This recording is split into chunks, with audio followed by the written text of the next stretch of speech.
what makes a truck accident case different? And that's super broad. That's like throwing the softball up. Yeah. Than just a standard MVA, just standard car accident case. So they're just about as different as they can be. And I know your listeners have heard that before.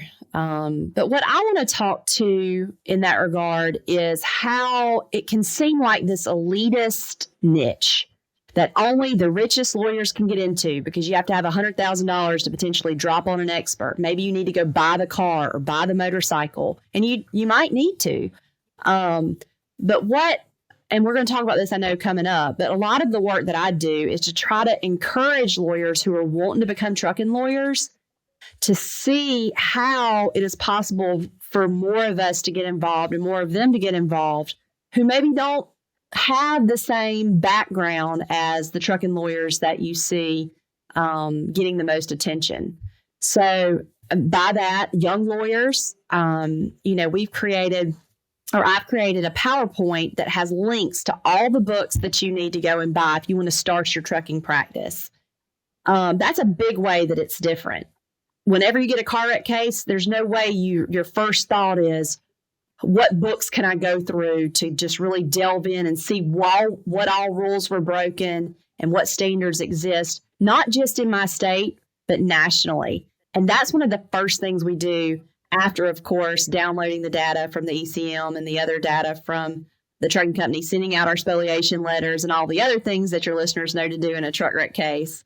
It's about educating yourself on all of the possibilities and then funneling that down to a proximate cause issue that you can use to create a great story in your trucking case. It's all about getting that information to lawyers who are interested. Of course, you can always just refer out a case to somebody that does trucking. But if you really want to get interested, and if you're really interested in learning how to do trucking the best way, and if you feel nervous that you've treated your truck wreck cases like a car wreck case in the past, you really need to team up with somebody who's willing to teach you, not just take your case and send you back a referral fee. Yeah, I couldn't agree more. And I was researching this just because I wanted to ask some more pointed questions on truck accidents. And, there's just the definition of the large trucks. I mean, you got 18-wheelers, you got dump trucks, garbage trucks, logging trucks, tanker trucks. Every time I see one of those logging trucks, it makes me think of that old movie, the Final Destination. I don't know if you remember that movie where the logging truck has that big, interstate wreck. So is it that complex? Like, hey, I need to know the complexities of a dump truck versus a logging truck and maybe the weight that they are allowed to carry, or, so even the type of vehicle, is that a different nuance and complexity there? You have done your research, Chris. That's fantastic. And the answer is yes, you do. A lot of us, though, learn it on a case-by-case basis. So you get a dump truck case in, and you're like, okay, what's different about a dump truck case? Or you get a logging truck case in, which I've got several of them right now that would remind you a lot of that old show. But there's another way to do it. If you really want to become an expert in trucking, there's a board certification process. And that PowerPoint I was talking to walks you through the process of learning everything. And I'm trying to demystify it and break it down into small pieces.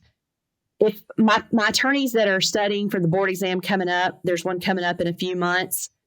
We get study groups together. They each learn parts of it and they teach it to each other. We've got a whole process for getting you through this if you really want to learn everything.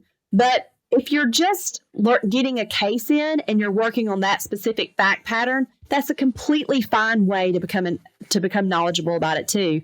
And the truth is, you will become a bit of a subject matter expert on that case, in that case area. I just don't want you to have to wait 20 years of working cases to find every fact pattern.